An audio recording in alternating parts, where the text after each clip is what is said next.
अस्सलाम वालेकुम गाइस, कैसे हैं आप लोग। उम्मीद करता हूँ आप लोग खैरियत से होंगे। मेरा नाम रहीम गुल है और मेरे चैनल का नाम दिया जी है। तो गाइस, सबसे पहले आप लोग मेरे चैनल को सब्सक्राइब करें, लाइक करें और घंटी के निशान को दबाना ना भूलें ताकि मेरी हर वीडियो आपको एक टाइमली अंदाज में मिल सके।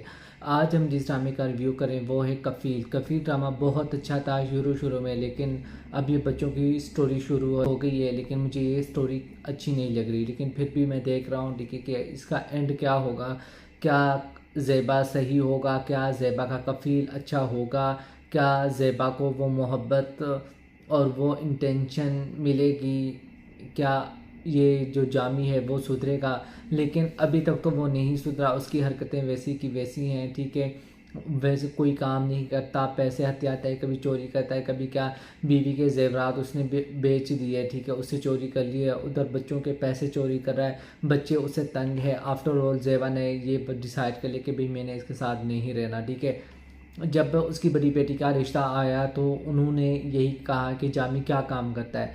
तो जामी ने वही झूठ बोला कि मेरे अपनी दुकानें हैं, वहाँ से किराए आते, मेरी ज़मीन है, फ़लाँ ये वो वगैरह, ये घर हमारा अपना है, मेरे भाई बाहर बाहर रहते हैं, अमेरिका में, दुबई में, ये वो ऐसे झूठ बोलता है। तो वो लोगों को पता चलता है, वो कहते हैं कि ये सब कुछ झूठ था, आप लोगों ने हमसे झूठ क्यों बोला, हम एक झूठे लोगों से ना रिश्ता नहीं तय करेंगे। तो वो लोग रिश्ते से मुकर जाते हैं, तो वो सब लोग अपसेट हो जाते हैं। लेकिन जामी वैसे का वैसा होता है, वो कहते हैं अच्छा हुआ कि रिश्ता नहीं हुआ, फलाना ये वो। तो बेटे और बाप की आपस में बहस होती है जिसकी वजह से लड़ाई होती है, और ज़ेबा यहाँ पर फैसला करती है। वो कहते हैं एक मिनट भी मैंने अब नहीं रहना।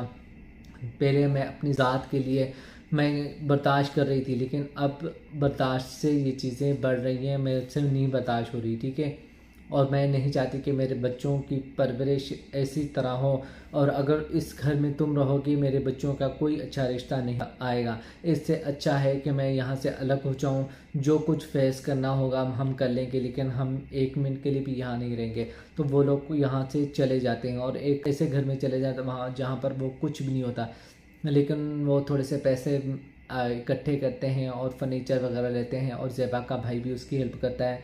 ठीक है, उन्होंने कहा चलो अगर तुमने अब फैसला कर लिया है, ठीक है, तो चलो अब इस फैसले पर ना डटी रहना। तो वो कहते चलो ठीक है। फिर उसने ना खुला की नोटिस भी भिजवा दिए हैं जामी को, मैं उससे तलाक चाहती हूँ। ठीक है, जब फरहाना को पता चला, फरहाना इतनी घटिया औरत है, उसको शर्म आनी चाहिए ज़ेबा को फ़ोन करते हुए भी। फरहाना को शर्म आनी चाहिए कि ज़ेबा को मैं फ़ोन कैसे कर रही हूँ। फिर भी वो ज़ेबा को फ़ोन करती है, वो कहती है तुम गलत कर रही हो जामी को, इस उम्र में तुम्हारे बच्चे जवान हो गए, अब तुम खुला चाह रही हो, अब तुम मुझसे तलाक चाह रही हो, ये कैसे कर सकती हो, तुम ऐसा कैसे कर सकती हो, ये वो उसे इमोशनल ब्लैकमेल करती है। वो कहते हैं अब मैं तुम्हारी इमोशनल ब्लैकमेल में नहीं आने वाली, आपका भाई जितना बुरा है अब मुझसे ज़्यादा आपको पता था, लेकिन आपने फिर भी मुझे उस आग में झोंका।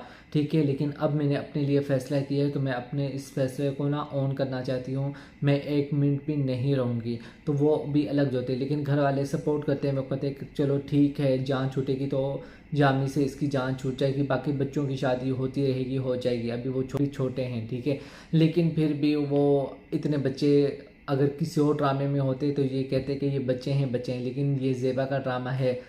फिर उन्होंने क्या किया, अब लड़की का ना रिश्ता कहीं और करवा दिया है जवेरिया का, और उसका रिश्ता हो भी गया है। और उसके अलावा जो ज़ेबा की एक दोस्त है, ठीक है, मरियम अंसारी, उस करेक्टर का नाम मुझसे भूला हुआ है, लेकिन उसकी शादी हो जाती है कहीं कहीं और। ठीक है, वो भी एक तलाक याफ्ता होती है और वो अपने लिए फ़ैसला करती है और कहीं और शादी करती है। ठीक है, जब उसका निकाह होता है तो सब घर वाले, उसके बच्चे और ज़ेबा वहाँ जाते हैं। वहाँ पर उसकी मुलाकात जमाल से होती है, जामी से। ओ माय गुडनेस, मुझे तो इतना ही खुशी हुई, मैंने कहा फाइनली एक दफ़ा इन दोनों की फिर से लव स्टोरी शुरू होगी। ज़ेबा को वो चीज़ें ख्याल, वो चीज़ें बार बार फ्लैशबैक आना, और वो बार बार उसे चुपके देख रहा था। कितना अच्छा सीन था, मैं तो बहुत इंजॉय करता। और मैं चाहता हूँ कि एंड में ना ज़ेबा और जमाल की शादी हो। ठीक है, और उसने ये जो इस वीक एपिसोड गुजरे हैं, उसने अपनी भाभी को यानी कि उसकी दोस्त को कह दिया है कि मैं ज़ेबा से शादी करूँगा, जब वो खुला ले लेगी तो मैं उसके साथ शादी कर लूँगा, तो उससे ये बात कर लेना। तो वो ख़ुद भी वहाँ जाता है और ज़ेबा को कहता है कि इतने टाइम के बाद अगर ज़िंदगी ने मौका दिया है, ठीक है, मैं हमेशा देर कर देता हूँ, मैं अब देर नहीं करूँगा, तो अगर मेरे पास मौका मिल रहा है हम दोनों को एक होने का, तो मैं इस मौके को ज़रूर अवेल करूँगा, इस दफ़ा मैं देर नहीं करूँगा। तो वो उधर से उसका बेटा आ जाता है, लेकिन जिस तरह ज़ेबा शर्म से पानी पानी हो जाती है ना, तो वो सीन देखने वाला था कि ज़ेबा इतनी शर्मसार हो जाती है अपने बेटे के सामने कि मैं क्या कर रही हूँ, मेरा बेटा क्या सोचेगा मेरे बारे में। वो अपनी दोस्त से भी कहती है कि प्लीज़ इसको कह दो कि ना मुझे फ़ोन ना किया करे और ना ही मेरे घर आया करे, ना ही कोई गिफ्ट वगैरह भेजा करे, हमारा उनसे कोई ताल्लुक़ नहीं है, मैं अपने बच्चों के सामने शर्मिंदा नहीं हो सकती। तो वो कहीं ना कहीं वो अपने बाप से इतने बेजार थे, क्योंकि उनके बाप का भी ये अफेयर चल रहा था, ठीक है। वो बार बार लड़कियों के साथ आना जाना, ठीक है, और चोरियाँ और शिकारियाँ करना, कोई काम ना करना। तो अगर मैं भी किसी और के साथ इंटरेस्टिंग हो जाऊंगी तो अपने बच्चों को साइड लाइन करूँगी, बहुत बुरा लगेगा। और मैं नहीं चाहती कि मेरे बच्चों को फिर वो एहसास कमतरी हो, ठीक है। लेकिन उससे पहले जो जामी की गर्लफ्रेंड थी आसमा, वो आ जाती है, वो सब चीज़ें ना साफ़ करती है, ठीक है। लेकिन ज़ेबा के वो सवालात मुझे बहुत पसंद है। जब ज़ेबा ने कहा कि तुम तो जामी से मोहब्बत भी करती थी, लेकिन उससे तुमने छोड़कर क्यों शादी की, तो उसने कहा तो जामी कोई काम नहीं करता था, मेरे बाप ने उसे रिजेक्ट किया था, और मेरे बाप ने मेरे लिए एक अच्छा इंतखाब किया, अब मैं हैप्पीली मैरिड हूँ, ठीक है। तो फिर ज़ेबा कहते हैं काश मैं भी कह सकती, लेकिन मैं ऐसा वैसा कुछ भी नहीं है, मैंने इस वजह से नहीं छोड़ा कि तुम्हारा एक साथ उसका अफेयर है, ठीक है। मैंने बहुत सारे रीज़न की वजह से उसे छोड़ा है, ठीक है। वो कोई काम नहीं करता, घर में चोरियाँ करता है, घर में कोई चीज़ नहीं करता। अब देखो हम मेरे बच्चे और मैं कमा रहे हैं और वो बैठ कर खा रहा है। तो ये जो कुछ भी किया है मैंने और मेरे बच्चों ने किया है, लेकिन वो फिर भी ऐसा ही है, हम इसे एक पल भी उसके साथ नहीं रही।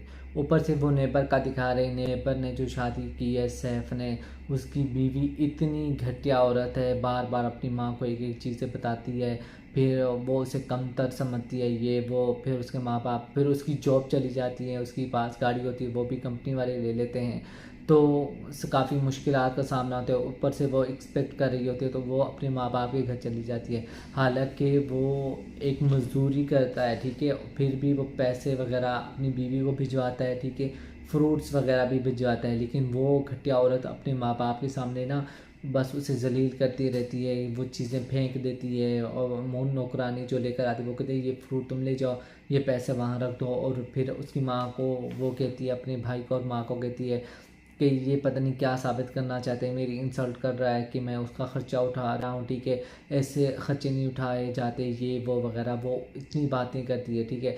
फिर क्या हुआ कि उसकी इस एपिसोड में ना उसके भाई की शादी हो जाती है, वो अपने ससुराल को बुलाती है, फिर उनको इंसल्ट करती है, कोई लिफ्ट नहीं करवाती, हालांकि उसको देखकर ना मुँह, अपनी सास और नंद को देखकर मुंह फैल लेती है, मुंह बना लेती है, ठीक है। हालांकि वो लोग बहुत अच्छे होते हैं, वो लोग कहते हैं कि वर्दा अभी इस हालत में है, उनके साथ हमें ऐसी वैसी कोई बात नहीं करनी चाहिए। तो वो उसे बनाने की कोशिश करते हैं, लेकिन वर्दा के एटीट्यूड ही नहीं मिल रहा है, वो अपने माँ बाप को ऐसे इंप्रेशन दे रहे हैं, उसके माँ बाप गुस्सा होते हैं कि हमारी बेटी के साथ हमने बहुत गलती की, हमने बहुत ज़्यादती की, हमने उसके साथ ही शादी सैफ से कर दी, ये गलत हो गया फलां ये वो वगैरह। तो वो लोग भी ऐसे दिखाई दे रहे हैं, ठीक है। हालांकि इस एपिसोड में जो उसकी भाभी है वर्दा की, वो कहते थे कि ये वर्दा अब कब तक यहाँ रहेगी, वो अपनी शौहर के पास क्यों नहीं चली जाती, हमारे बच्चे होंगे फलाना ये वो, हमारे घर में बच्चे होंगे तो हमारे कमरे भी, हमें और कमरे चाहिए होंगे जिसमें अब वर्दा रह रही है, ये वो। वर्दा ये सब बातें सुन लेते, अब इसे एहसास होगा कि हर लड़की का घर उसके शौहर का घर ही उसका घर होता है। मैं अपने मेरा भाई और मेरे बाप बाप जितनी भी मुझसे मोहब्बत कर लें, एंड ऑफ द डे वो घर किसी और का है और मुझे अपने घर ही जाना है। जिस तरह मैंने अपने नंद को जलील किया हुआ है, ठीक है, तो आज मुझे ये सब कुछ फेस करना पड़ा है, तो उसे बहुत बुरा लगता है। तो उसे एहसास हो गया है। ये ड्रामा बहुत इंटरेस्टिंग है, मैं देखना चाहूँगा कि ज़ेबा और जमाल की शादी होती है कि नहीं। और ऊपर से अब जवेरिया की भी शादी हो रही है, तो वो अपने बाप को बुलाती है, तो उसका बाप ये शर्त रखता है मैं तुम्हारी शादी में आऊँगा अगर जो ज़ेबा है वो खुला के पेपर्स वापस ले ले, वो मुकदमा वापस ले ले। तो ज़ेबा मजबूर हो जाती है, तो वो खुला का जो मुकदमा है वो वापस ले लेती है, ठीक है। ऊपर से वो जब शादी पर, तो सब लोग हैरान होते हैं, वो कहते हैं चलो ठीक है, अगर तुमने बाप का फ़र्ज़ नहीं निभाया, कम से कम तुम आए तो तुम्हारे हमारे लिए यही काफ़ी है। तो फिर उसने कहा है कि मैंने अपनी शराइत पूरी करके आया हूँ, मैं भी जामी हूँ, मैं भी कोई कम हस्ती नहीं हूँ, मैं भी अपनी ज़िद को पूरा कर सकता हूँ। तो जब उन लोगों को पता चल जाए तो बहुत बुरा लगता है। तो अब नेक्स्ट एपिसोड में देखना और भी दिलचस्प होगा। क्या ज़ेबा की शादी जामी से जमाल से होगी? क्या ज़ेबा इस जामी से उसका जान छूटेगी? हाँ, देखना और भी दिलचस्प होगा। क्या बच्चे उसका साथ देंगे? ये देखना और भी दिलचस्प होगा। तो गाइस, आप लोग मेरे चैनल को सब्सक्राइब करें, लाइक करें और घंटी के निशान को दबाना ना भूलें, ताकि मेरी हर वीडियो आपको एक टाइमली अंदाज में मिल सके। मिलते हैं एक नई वीडियो में। ओके, खुदा हाफिज़।